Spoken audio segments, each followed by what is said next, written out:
Vida Melhor de volta e a gente nesse momento quente, né? O ano começou com verão forte.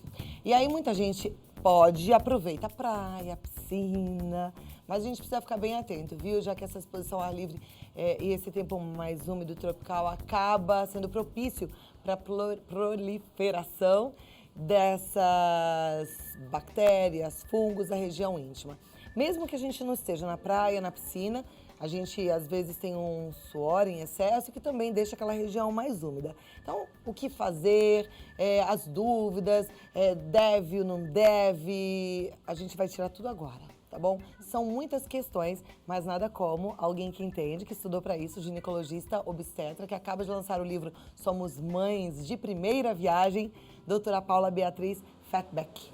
Muito obrigada, prazer em recebê-la aqui. Prazer é todo meu, claro. Viu? E poder conversar um pouquinho sobre a saúde íntima da mulher. E esse é um assunto que, às vezes, algumas mulheres têm dificuldade de tratar em consultório, até têm dificuldade de marcar e agendar uma consulta. São coisas que a gente pode aprender a lidar e levar essa época do ano úmida, quente, com mais tranquilidade, né? Com certeza. É verdade que essas doenças, elas acabam aparecendo mais nessa época do ano? Sim, é verdade, pela própria temperatura quente, né? Então, o que faz? O calor local ali na região íntima, ela já é uma região que está predisposta a um aquecimento, né? Então, essa temperatura extremamente quente aí que tem feito aí nos últimos meses, faz com que tanto as bactérias como algumas formas de fungo, elas cresçam em abundância em relação às outras bactérias comensais da vagina, né? Que são bactérias normais da nossa flora vaginal, elas vencem essas bactérias comensais, então acontecendo mais as infecções. É como se tivesse um desequilíbrio. Exatamente. O que era para defender acaba morrendo e o que era para atacar acaba aumentando, é Exatamente. isso? Pensa numa guerra, dois times, né?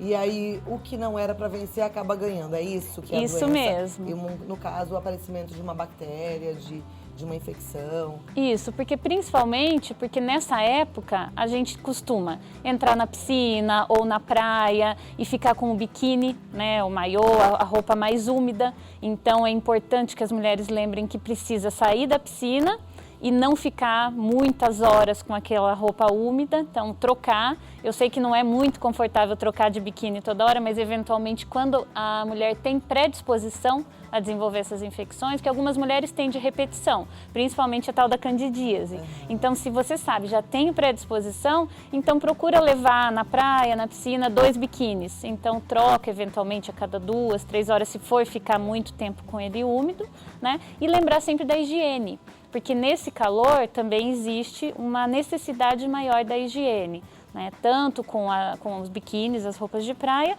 como com a roupa íntima, né? Então, o trocar, se usa aqueles protetores diários, procurar trocar a cada 4 horas, porque esse calor faz com que fique mais úmido e a gente acaba esquecendo de trocar e predispõe a bastante infecção. Você falou de candidíase. Candidíase é uma bactéria, um fungo? A candidíase é um fungo. É um fungo. Isso, que faz parte da flora vaginal normal. O que acontece é que alguns fatores de risco, como por exemplo calor, umidade, uso de antibióticos, algumas doenças autoimunes, algumas alterações na pH da vagina, fazem com que ela prolifere mais. Então, aquela essência, o que deveria estar a menos, acaba ganhando ali a luta na flora vaginal e acaba proliferando. Então, qualquer mulher pode ter uma candidíase? Sim. Mesmo as meninas, inclusive as crianças podem ter. E qual que é o tratamento?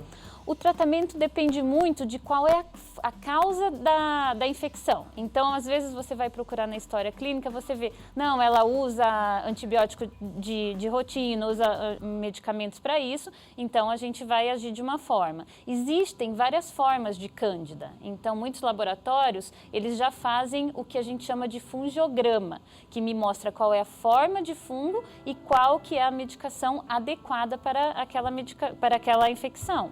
Existe também a mudança dos hábitos, então deixar de usar aqueles OB, por exemplo, OB ou os Carefrees, que fazem com que aumente o calor ali e a proliferação. Usar sempre calcinha de algodão, né? Que é uma Então, dificuldade até porque o mercado não oferece muitas possibilidades de calcinha de algodão, a verdade é essa. Eu nem entendo por quê, se todas nós temos que usar calcinha de algodão, por que que a oferta é tão pequena de calcinha de algodão bonita, né? então daí entra um pouquinho do mercado da lingerie, né, que eventualmente assim não predispõe, né, não é tão bonito como as outras marcas, assim, digamos assim, os outros tecidos. Mas o que a gente orienta é, no momento adequado que você precisa usar aquela lingerie mais bonita, utilize, mas no dia a dia, né, a mulher ideal usar é usar a calcinha de calcinha algodão, de algodão. 100% algodão, né? Exato. A higiene com a calcinha, também é muito comum que a mulher lave a calcinha e deixe secar no banheiro. Isso é péssimo. Isso não. Tá? Então é algo que a gente esquece. Tem até o local para secar a calcinha no banheiro, isso é ruim. Tem que deixar secar ao ar livre, possível com vento, um pouco de sol. Deixar de usar sabonete que não tenha o pH neutro ou o pH mais básico, porque aqueles que mudam muito o pH da vagina. Então, hoje em dia existem alguns específicos, né, que também não podem ser usados em exagero. Então, aqueles não é para usar todo dia? O da saúde íntima da mulher? O ideal é que não rosinha. se use todo dia, exato. Tá? Então, o que é bom para a limpeza ali é água. Né? Então, muitas mulheres às vezes acham que, não, eu tenho que lavar bastante que melhora. Então, isso também desequilibra o pH vaginal. Olha que interessante. Então, o ideal é não exagerar e, se tiver tudo ok, lava só com água? Com água. E eventualmente... Ela não vai ficar cheirosa, não.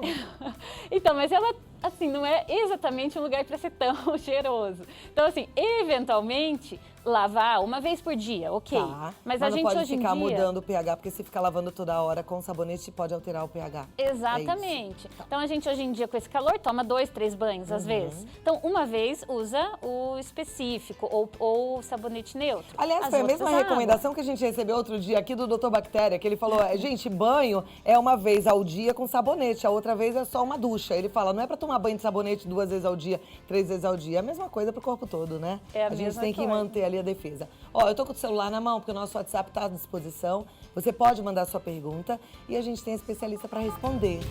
É o 950451840, tá bom? Então, se você tem alguma dúvida, a hora de perguntar é agora. Quer ver? A pergunta vem da Isabel, ela é lá da Bahia. E ela fala assim, boa tarde, a acidez vaginal é proveniente de fungos? Esses fungos também podem ser adquiridos na praia? E como é que pega isso? Ela pergunta, banho de bicarbonato ajuda? São várias perguntas numa só. Excelente pergunta. Na verdade, a acidez vaginal, ela é natural da mulher. O pH da vagina é em torno de 4 a 4,5, que é um pH ácido, tá? Ele é principalmente decorrente de bactérias que chamam bacilos de Doederlein. Tá? Então, esse equilíbrio faz com que esse pH fique dessa maneira para proteger, como a vagina ela está em contato com o meio, em contato com várias bactérias, para proteger. À medida que a gente altera esse pH, é que o fungo ele prolifera. Então, ele gosta mais do pH mais ácido realmente, mas não são todos os fungos. Algumas formas de fungos preferem o pH básico também, ou pH mais para o neutro. Tá? Então, por isso que é importante, se você tem candidíase de repetição, fazer com que faça esse exame, que é uma cultura específica com o fungiograma para ver qual que é a cândida que está mais proliferando. E a pergunta dela é, pode pegar na praia? Pegar não, na verdade o que acontece? Como ele altera o pH e muda a flora, ele prolifera mais. O que pode acontecer é com o parceiro, a mulher passa para o parceiro, ele geralmente é assintomático e eles ficam nesse vai e volta. Passando para ela. Exato. E ela pergunta do bicarbonato de sódio. Não é bom, Não tá? é bom. Então, porque o bicarbonato vai fazer o pH ficar muito básico e isso faz com que se predisponha a infecções daí bacterianas. Olha lá. Tá? Algumas bactérias que, inclusive, são muito mais importantes e sérias a infecção do que no caso da infecção fúngica. Bom, tenho mais perguntas, eu vou dar uma pausa pra gente organizar. Segura aí que eu já volto. Agora vamos continuar com a doutora Paula Beatriz? Tem bastante pergunta, doutora, e a gente estava ali falando rapidinho agora nos bastidores, né? Que é uma pauta tão boa, porque ajuda as meninas em casa. Tem essa questão de, às vezes, não conseguir marcar uma consulta, às vezes ter constrangimento de perguntar para o médico, né? A nossa telespectadora, ela quer saber, como controlar o corrimento? A candidíase pode dar um corrimento? Sim, existe algumas formas de corrimento específicas para cada forma de infecção. Né? Então, a candidíase geralmente é um corrimento abundante, de coloração mais branca, lembra muito uma nata, uma nata assim, uma coalhada. E quando ela fica muito exuberante, ela pode até adquirir uma característica meio amarelo-limão, assim, junto com a nata. Tá? Então, e ela tem a característica bem específica de prurido, coceira. Coça bastante e costuma também pegar a região externa. Então aqui a gente tem o canal vaginal, né? Então ela inicia ali no canal vaginal e geralmente aqui nos pequenos lábios, às vezes até um pouquinho aqui nos grandes lábios, ela faz um eritema, fica vermelho e com bastante fissura de tanto prurido. Então a pessoa costuma coçar e faz umas feridinhas ali, às vezes até confundindo com infecções herpéticas, por exemplo, algumas outras infecções. Qual é o tratamento para uma candidíase assim? Muito grave, geralmente você entra com medicação via oral em associação com a medicação via vaginal e tópica. Então, geralmente, a gente associa os três. Vai passar uma pomada, vai usar um creme vaginal e vai tomar um remedinho, é isso? Exatamente. Tá. Isso se ela não for gestante. Se for gestante, não pode usar o via oral. Tá? Então, é importante que a gestante, inclusive pela mudança do pH da gestação, ela tem uma predisposição muito grande a ter candidíase. Então, assim, 90% das gestantes vão ter pelo menos um episódio de candidíase na gestação e precisa ser tratada. Ok. Tá? Bom, para ciumentas de plantão, essa é uma pergunta que muitas vezes você não tem coragem de fazer para o médico, vou fazer pensando em você. Que fala assim, nossa, aconteceu alguma coisa, eu tô com candidíase, peguei do meu marido. Isso é verdade? Não. Então, é bom a gente ouvir e tirar como é que chama? As Os grilos na cabeça, as minhoquinhas da cabeça, né? Então, não. Não, a candidíase, ela geralmente pertence à flora da mulher, tá? E o que pode acontecer é a mulher passar para o marido e depois que ela melhora, trata. Eventualmente, o ginecologista não trata o parceiro, que às vezes acaba ou esquecendo ou achando não importante, e ele passa novamente para a mulher. Mas não é uma doença sexualmente transmissível. Ok, então aí já ajuda com a pergunta da Marilis de Turvânia, Goiás, mas ela quer saber assim, o homem pode fazer alguma coisa para tratar essas bactérias para não voltar para a mulher? Porque se a mulher vai passar para o homem e o homem pode depois recontaminar a mulher, ele precisa fazer um tratamento? Sim, o ideal é que se trate o casal. Tá? Tanto infecções fúngicas como bacterianas, como eles têm a relação sexual geralmente casados desprotegidos, então o ideal é que se trate o casal, com certeza. Ok. A pergunta agora, olha, é bem interessante, uma telespectadora que fala, eu percebo que quando tomo suco de abacaxi, a minha candidíase ataca. Tem a ver ou é coisa da minha cabeça? Olha, alguns alimentos, eles podem alterar o pH, sim, de todo o nosso organismo, na verdade. Então, tanto para básico como para ácido. O abacaxi, especificamente, se ela usar em muito excesso e ela estiver associando, pode ser algo que ela deva diminuir, reduzir da dieta, sim. Não só isso, mas pode ser algo que esteja contribuindo. Perfeito. Gente, tem tantas mensagens chegando aqui que eu tô ficando doida. Olha essa pergunta aqui, de uma telespectadora, não tô conseguindo identificar de onde é, mas ela fala assim, calcinha fio dental prejudica a saúde vaginal? É que qualquer calcinha fio dental, geralmente ela vem do material de sintético, ele não é aquele algodão puro, né? E ali, como ela fica muito próxima ali dos pequenos lábios, em contato íntimo ali com a região mais interna, faz com que irrite a região, entendeu? Então, aquela irritação faz com que descame mais o epitélio ali das células, podendo predispor sim a infecção, pela irritação local. Ok, mais perguntas. Olá, Cláudia, boa tarde. Eu queria saber se é normal, como fala? Não tenho esse problema, eu sinto muita dor. Ela disse que tem esse problema e sente muita dor no pé da barriga. E se isso é normal. Ela tem 13 anos de idade, é a Suênia de Aroeiras. Sim, se ela tiver com uma infecção ou fúngica de muita longa data ou com uma infecção bacteriana, ela pode causar essa dor pélvica, inclusive algumas doenças mais graves, que são a moléstia pélvica crônica, a doença inflamatória pélvica crônica, que daí exige um tratamento mais específico aí, eventualmente até internação. Ok, e a nossa telespectadora pergunta, vinagre é bom para essa coceira? Não é nada que seja assim, ou bicarbonato ou vinagre, nada desses temperos, alguma coisa assim que as mulheres às vezes costumam usar, ele deve ser usado.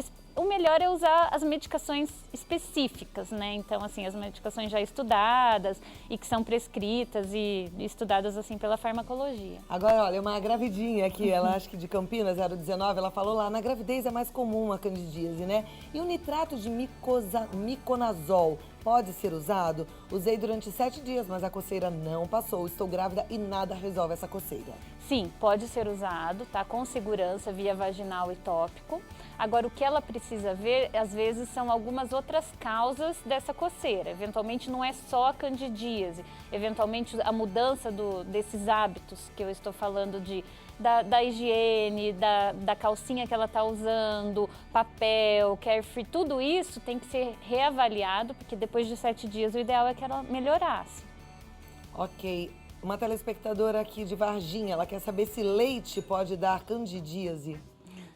Não, beber leite? Não, todos os alimentos em excesso, existem alguns estudos que associaram muita lactose em excesso a um aumento aí da proliferação de alguns fungos, tá? Mas é óbvio que não é só ele que vai causar, tem que ter um desequilíbrio em associação com o excesso, mas geralmente uma quantidade muito grande mesmo. Ok, a Marielle de Uberlândia, ela pergunta, candidíase tem a ver com o estado emocional? Sim, qualquer estresse em excesso faz com que a gente aumente muito um hormônio que chama cortisol. E esse cortisol, ele diminui a nossa imunidade como um todo. Então, muitas infecções fúngicas, elas proliferam aí numa diminuição da imunidade. Então, entre elas, qualquer estresse, às vezes pós-operatório, estresse graves, fazem com que a gente tenha mais infecção fúngica, sim, é verdade. O que a gente pode falar para a nossa telespectadora de Mogi das Cruzes que diz assim, tenho 59 anos e vivo com dores ao urinar, isso é frequente? A dor ao urinar, ela pode ou não ser de origem infecciosa, tá? Então ela tem que avaliar com um especialista, geralmente em uroginecologia, ou eventualmente um urologista mesmo, para ver qual é a causa. Então pode ser eventualmente alguma causa anatômica, alguns tumores, então isso tem que ser investigado. Não é comum que ela tenha sempre essa dor a urinar, então isso é importante que ela procure um especialista. Tá, já. A Edilaine de Itaguaí, ela pergunta, ter corrimento é normal e influencia no apetite sexual? O corrimento é normal, tá? Então a vagina, ela produz, aqui na parte dos pequenos lábios, ela tem algumas glândulas, tá? Que fazem com que seja secretado o nosso muco. O muco da mulher, ele é fisiológico, inclusive desde a infância. É comum algumas meninas chegarem, algumas mães levam as crianças, tem um corrimento. Isso é normal, principalmente em alguns casos como na gestação, que aumenta o muco, tá? E esse muco, essa lubrificação, ela é importantíssima para que tenha a relação sexual, ela oscila de acordo com a fase do ciclo hormonal, então um pouco de corrimento é sempre normal. O que não pode é mudar o aspecto desse corrimento. Então, quando ele é bem hialino, é só um muco, sem odor, sem prurido, sem aquela característica de mudar a coloração, ele é fisiológico. Mudando a coloração, a quantidade, um odor geralmente desagradável ou algo que mude muito o aspecto, ele deve ser investigado. Esse úmido, esse muco, a gente pode comparar, por exemplo, com a nossa boca, que é sempre molhadinha, com o nosso nariz. Exato, são mucosas, né? É a mesma coisa. Para tirar as minhocas da cabeça mais uma vez, tá bom? A Thaísa, de Ribeirão Preto, ela fala assim, que sempre tem candidíase, então ela foi muito ao ginecologista, agora ela resolveu se tratar sozinha. Pergunta se é perigoso.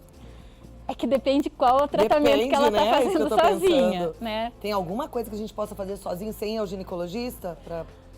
É complicado porque geralmente envolve a administração de medicações, né? Então existem tratamentos para candidíase de repetição que a gente usa de 6 meses a 1 ano, prescritos por profissionais. Automedicação sempre não, viu, gente? Não precisa. Vai ao médico, a melhor coisa. Exato. A pergunta agora da nossa telespectadora Gislaine, de Suzano, é a seguinte. Lencinho umedecido pode dar corrimento? Pode. O lencinho umedecido ele tem que ser usado como exceção. Então eu vou fazer uma viagem, eu vou ficar muito tempo sem conseguir me higienizar, eventualmente usa o lencinho, mas diariamente, de rotina, ele não deve ser utilizado. Perfeito. Tem tantas perguntas, tantas, e a mulherada tá participando, eu tô feliz, eu volto já já, tá bom? Continuo com a doutora Paula Beatriz, com um monte de perguntas, com a sua participação, porque assim, aqui você se sente no consultório. Olha que honra de ser atendida pela doutora Paula, que maravilha. Vamos lá, tem bastante pergunta mesmo. Eu vou abrir aqui. É Hilda o nome dela, eu acho. É Hilda. Ela pergunta, é verdade que a mulher precisa dormir sem calcinha? Não necessariamente sem calcinha, mas se ela conseguir, é melhor, porque existe ali mais liberação ali do ar, né? Ele não fica aquele ambiente... Não pode estar abafado, abafado, né? Exato, ainda mais nesse calor. Se ela conseguir dormir sem calcinha, é bom sim, com certeza. A pergunta agora vem lá de Curitiba, é 41. Ela pergunta assim, minha filha tem 14 anos e ela tem corrimento direto, tomou vários remédios e nada funciona. Isso é normal? Na verdade, tem que ver se esse corrimento, ele é o corrimento fisiológico ou se ele tem aquelas alterações que a gente já conversou. O ideal seria fazer uma cultura desse corrimento. Então, existe aí uma cultura na qual você analisa todos os fungos, bactérias, pH, tudo desse corrimento para ver se existe algum micro-organismo que esteja alterando a flora vaginal da sua filha. Ok. Pergunta agora que vem lá do Rio Grande do Norte. A nossa telespectadora fala, boa tarde, eu sou de Natal e eu tô querendo saber o seguinte, apareceu uma coceira na minha virilha, só que é só de um lado e coça muito. Pode ser o quê de um lado só? Geralmente, alguma infecção micótica. Tá? Então, existem alguns fungos que causam as micoses, que pode acometer essa região aí inguinal, da virilha. Então, unilateral, geralmente, provém aí de uma micose e não da candidíase. Um dermatologista. Um dermatologista, Tá, exato. A pergunta da Valquíria, de Mogi das Cruzes. Gostaria de saber se ficar com a vagina totalmente depilada por muito tempo faz mal. Faz. Então, a depilação é algo assim que é comum a quase 100% das brasileiras, né? E tanto a depilação a cera como a depilação com gilete, elas predispõem a infecções. O pelo, ele existe para proteção. O pelo é para proteger. Exato. Então não é para depilar tudo ali. Definitivamente não, tá? Então, eventualmente, se ela quiser ter algo assim, de vez em quando, fazer uma depilação, ok. Mas aquela depilação mensal ou semanal, às vezes algumas mulheres usam gilete até de mais de 3 vezes por semana, ela causa tanto a proliferação ali de infecções fúngicas como bacterianas. E esse atrito, tanto a falta do pelo e o atrito que faz essa descamação das células ali, também predispõe a todas essas infecções. Então, a gente tira a proteção. Então, vamos continuar protegidas, né? A pergunta agora vem de Terezinha, da Bahia. Ela é Terezinha, da Bahia, de Feira de Santana. Ela diz, não conheço nenhum médico de confiança. E ela fala assim, minha filha está com 12 anos, não tem vida sexual, tem um corrimento e o clínico geral pediu um exame. Eu fiquei com medo e não fiz. É normal pedir exame?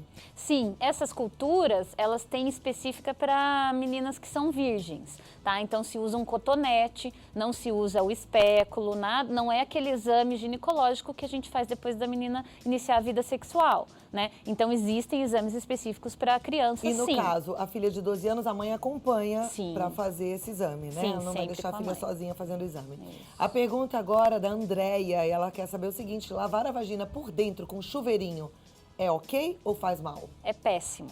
É péssimo, gente. Tá? Então, ducha vaginal, jamais, nunca, nem depois de relação sexual. Você primeiro faz muito atrito, porque geralmente elas têm uma potência maior, e você faz com que as bactérias que estão ali mais externamente, na vulva e na parte mais externa da vagina, elas ascendam, elas subam para a parte mais superior da vagina, eventualmente até uma infecção pélvica. Qual é a idade certa para a menina ir ao ginecologista pela primeira vez? Tem várias perguntas parecidas. Geralmente após a primeira menstruação, né? Então, para que o ginecologista acompanhe depois da menarca, que é a primeira menstruação, o ciclo menstrual dessa menina, veja se ela tem alguns sintomas, né? E principalmente depois do início da vida sexual. A Marisa, de Curitiba, ela fez uma pergunta interessante. Ela diz, doutora, você falou que o lenço umedecido só em eventual casos de viagens. E as bebês, elas podem usar toda vez que trocamos as fraldas? Então, essa é uma pergunta muito interessante. Boa. Há controvérsias. Existem alguns pediatras que pedem para que use mais as fraldinhas úmidas somente com água, tá? Então, isso tem que ser observado. Eventualmente, é muito comum você ter irritação ali no período da menininha, do menininho, ali na região dos bebês. Então, é importante observar. Se a criança teve essa alteração, então é bom usar mais a água. E existem diferenças, né? Então, existem os lencinhos hoje que eles têm o pH neutro. Então, a hora de comprar, veja, tem o pH neutro, então ok. Agora, existem marcas diferentes que devem ser observadas. Mas se puder oscilar o lencinho com a água, só a água e depois a pomadinha, é melhor. E nesse calor, né, dá a aguinha de verdade saindo ali, pode ser na pia, o bebezinho pequenininho, né, dá uma lavadinha boa, é melhor ainda, né? Lavar, é água. O segredo é água. Água é tudo de bom. Agora, falando em bebês, esse livro é muito bom, eu dei uma folheada, pude presentear uma amiga que está gravidinha. E parabéns, para as mamães de primeiras viagens, né? Exato, é um livro muito emocionante porque ele conta a experiência da própria autora, né, e de muitas mães que tiveram algumas histórias muito difíceis até atingir o sonho da maternidade. Então ele dá várias dicas, relatos das próprias pacientes, das mães e alguns relatos nossos, assim, dos médicos, do Dr. Alfonso, do Dr. Vanberto, que foi muito assim, importante aí na nossa carreira, com certeza. E olha, eu recomendo a leitura porque conheci o livro e vale a pena, viu? Somos Mães de Primeira Viagem. Exato. Lindo livro, parabéns. Obrigada. Doutora Paula Beatriz, volta mais vezes, mas muitas mais. Viu, Priscila? Puxar o pé da Priscila aqui, a orelha, para que ela volte, né? Pra gente aprender mais. Eu adorei. A gente ficou hoje no assunto candidíase, você percebeu, né? É Vamos o mais falar comum, de outros. né? Esse é o mais comum, mas existem outros. Outras camaraminholas na cabeça, outras dúvidas pra gente tirar. E esse daqui é um lugar seguro, onde todo o assunto é tratado com muito carinho e com muito respeito. Eu digo sempre que nosso corpo, ele é uma coisa só. A gente tem que pensar em saúde integral. Então não existe essa de, eu vou no cardiologista, mas no ginecologista eu tenho vergonha. Não. Mas, mesmo assim, vamos quebrando aqui essa vergonha aos pouquinhos até que você sinta-se bem à vontade para poder cuidar da sua saúde de forma geral, inclusive da sua saúde íntima, tá bom? Muito obrigada. Se você quer o livro, mãe.med.br é o site, no Facebook Mãe e Medicina e tem também, no Facebook não, no Instagram Mãe e Medicina e no Facebook Clínica Mãe. Muito bom, vale a pena. Muito obrigada e até a próxima. Até a próxima.